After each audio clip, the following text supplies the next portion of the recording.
মাটি আমার মনের ফসল, মাটি আমার ভোর, মাটি আমার মাতৃভূমি, মাটি মনের জোর। ভাবছেন স্মৃতি হঠাৎ এই সাত সকালে গানে গানে লাইভে মাটির কথা কেন বলছি? কারণ আজ যে মাটির সঙ্গে আমাদের নিবিড় যোগাযোগ হতে চলেছে গানে গানে লাইভে। এবং একজন অতিথি শিল্পীকে আমরা পেয়েছি, যিনি অধ্যাপক, অধ্যাপনার সঙ্গে রয়েছেন, যিনি শিল্পী, যিনি আবার উদ্ভিদ বিজ্ঞানী। আমাদের সঙ্গে রয়েছেন অধ্যাপক অমল কুমার মণ্ডল। নমস্কার স্যার, কেমন আছেন আগে বলুন? ভালো আছি। আপনার সঙ্গে কথা বলা মানেই তো মাটির সঙ্গে কথা বলা। একদম একদম একদম। মেদিনীপুর তো জঙ্গলমহল এলাকা এবং আমরা যে জায়গায় থাকি অক্সিজেনে ভরপুর, একদম সবুজে সবুজ। অক্সিজেন খুঁজে পেতে হয় না, অক্সিজেন আমাদের কাছে আসে।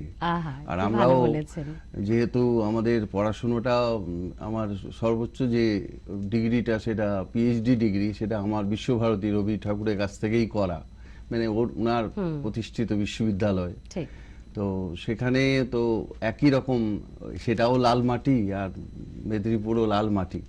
তো এখানে একটা সাল পেয়ালের যে একটা মেলবন্ধন রয়েছে, সেটা একটা কি বলবো, অপরন্ত একটা আনন্দ জীবনের। ঠিক তাই। এবং আমার বিশ্ববিদ্যালয়, বিদ্যাসাগর বিশ্ববিদ্যালয় সব ধরনের অনুষ্ঠান করে। এবং আমাদের এখন যিনি নতুন উপাচার্য এসছেন প্রফেসর দীপক কুমার কর, তিনিও মানে আমাদের অনেক দিনের প্রচেষ্টা ছিল, তিনি এসে সেই সঙ্গীতের দায়িত্বটা আমাদের হাতে তুলে দিলেন, আমার হাতে। এবং আমরা খুব শীঘ্রই সলিল চৌধুরী স্মরণে 100 বছর করতে চলেছি। এবং এটা আমাদের বিশ্ববিদ্যালয়ে, কোনো বিশ্ববিদ্যালয়ে সেভাবে হয়নি। আমরা চেষ্টা করছি সমস্ত বিষয়গুলোকে একটু তুলে ধরতে। মানে সাংস্কৃতিক চর্চাটা দারুণ ভাবে হচ্ছে।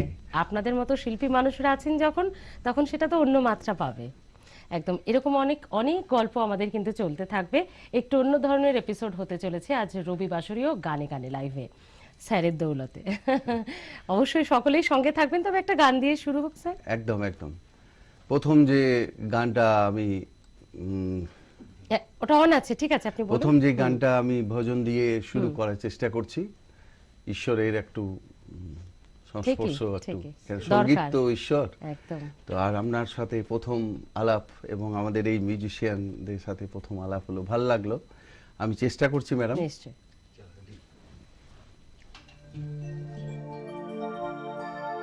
হাতটা ধরে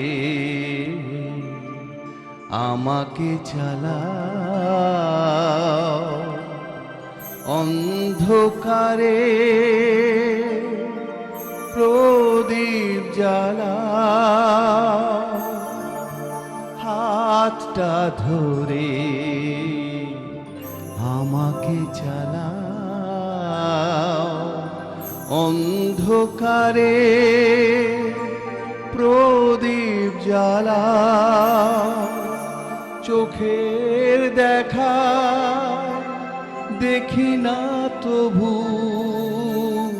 চোখের দেখা দেখি না তবু, এ কি খেলা কে জানে, যে কথা বলো তাই শুনে যায়, যে কথা বলো তাই শুনে যায়, বুঝি না তবু তার মানে, বুঝি না তবু তার মানে, কে তুমি কাছে আছো তবু জানি না আছো কোনখানে, কে তুমি কাছে আছো তবু জানি না আছো কোনখানে, যে কথা বলো তাই শুনে যাই, যে কথা বলো তাই শুনে যায়, বুঝি না তবু তার মানে, তবু তার মানে কে তুমি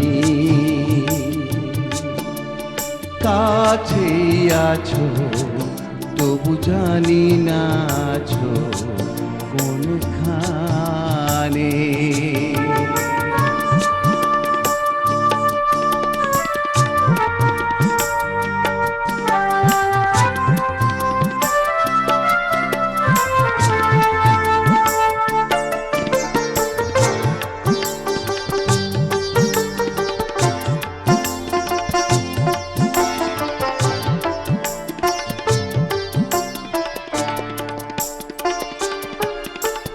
হাতটা ধরে আমাকে চালাও অন্ধকারে প্রদীপ জ্বালাও হাতটা ধরে আমাকে চালাও অন্ধকারে প্রদীপ জ্বালাও চোখের দেখায় দেখি না তবু চোখের দেখায় দেখি না তবু কে কি খেলা কে জানে যে কথা বলো তাই শুনে যায় যে কথা বলো তাই শুনে যায় বুঝি না তবু তার মানে বুঝি না তবু তার মানে কে তুমি কাছে আছো তবু জানি না আছো কোনখানে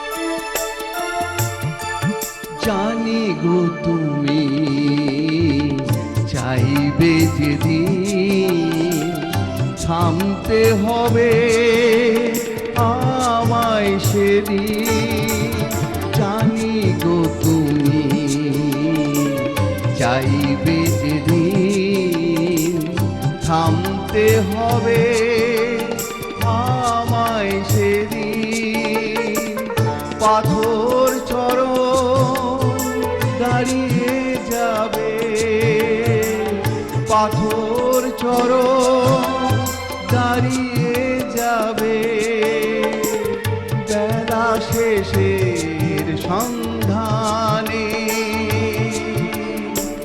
যে কথা বলো তাই শুনে যায় যে কথা বলো তাই শুনে যায় বুঝি না তবু তার মানে বুঝি না তবু তার মানে কে তুমি কাছে আছো তবু জানি না আছো কোনখানে কে তুমি কাছে আছো তবু জানি না আছো কোনখানে তিনি তো আছেন সর্বত্র আছেন জুড়ে আছেন গোটা আমাদেরকে গোটা সভ্যতাকে গোটা সমাজকে গোটা মানব জাতিকে তার আশীর্বাদ ছাড়া আমাদের এগিয়ে যাওয়া একেবারেই অসম্ভব যাকে বলে খুব মুশকিল